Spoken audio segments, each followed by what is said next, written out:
CPM-ന് പിന്നാലെ CPI-യിലും കോഴ വിവാദം. സിവിൽ സപ്ലൈസ് വകുപ്പിൽ ഉദ്യോഗസ്ഥരുടെ സ്ഥലമാറ്റത്തിനായി പത്തനംതിട്ട, എറണാകുളം ജില്ലകളിൽ ചില മണ്ഡലം സെക്രട്ടറിമാർ പണം വാങ്ങിയെന്നാണ് പരാതി.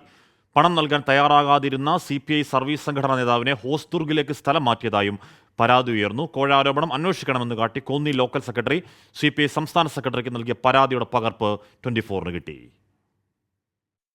ഭക്ഷ്യ സിവിൽ സപ്ലൈസ് വകുപ്പിൽ ഉദ്യോഗസ്ഥന്മാർക്ക് സ്ഥലമാറ്റം നൽകാമെന്ന് പറഞ്ഞാണ് CPI നേതാക്കൾ പണം വാങ്ങിയതായി പരാതി ഉയർന്നത്.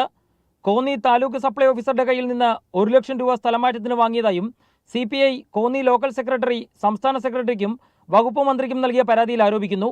സ്ഥലമാറ്റത്തിന് പണം നൽകാതിരുന്ന CPI ജോയിന്റ് കൗൺസിൽ നേതാവിനെ ഹോസ്ദുർഗിലേക്ക് സ്ഥലം മാറ്റി. പിന്നീട് ഇതേ ഉദ്യോഗസ്ഥനെ പാലക്കാട് ജില്ലയിലെ ആലത്തൂരിലേക്ക് സ്ഥലം മാറ്റിയതായും കത്തിൽ പറയുന്നു. പത്തനംതിട്ട, എറണാകുളം ജില്ലകളിലെ ചില മണ്ഡലം കമ്മിറ്റി സെക്രട്ടറിമാരാണ് മന്ത്രിമാർക്കുൾപ്പെടെ നൽകാനെന്ന പേരിൽ പണം വാങ്ങുന്നതെന്നും ആരോപണം ഉയരുന്നുണ്ട്. ഇക്കാര്യത്തിൽ അന്വേഷണം വേണമെന്നാവശ്യപ്പെട്ടാണ് കോന്നി ലോക്കൽ സെക്രട്ടറി CPI സംസ്ഥാന സെക്രട്ടറി ബിനോയ് വിശ്വത്തിന് കത്ത് നൽകിയത്. എറണാകുളത്തു നിന്നും സംസ്ഥാന സെക്രട്ടറിക്ക് പരാതി ലഭിച്ചിട്ടുണ്ട്. അഴിമതി ആരോപണത്തിന്റെ തെളിവുകൾ കൈവശമുണ്ടോ എന്നും ലോക്കൽ സെക്രട്ടറിയുടെ പരാതിയിൽ പറയുന്നുണ്ട്. മന്ത്രിമാരെ ഉൾപ്പെടെ അഴിമതിയുടെ നിഴലിൽ നിർത്തുന്നതാണ് പുതിയ പരാതി. വിഷയത്തിൽ പാർട്ടി തലത്തിൽ അന്വേഷണം ആരംഭിച്ചതായും സൂചനയുണ്ട്. കഴിഞ്ഞ നിയമസഭാ തെരഞ്ഞെടുപ്പ് കാലത്ത് ആരോപണ വിധേയനായ നേതാവ് ഉൾപ്പെടെ ഇപ്പോൾ പണം വാങ്ങിയെന്ന പരാതിയിൽ ഉൾപ്പെട്ടിട്ടുണ്ട്.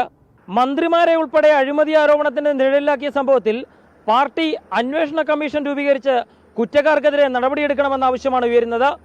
S. ശ്യാംകുമാർ, 24, കൊച്ചി.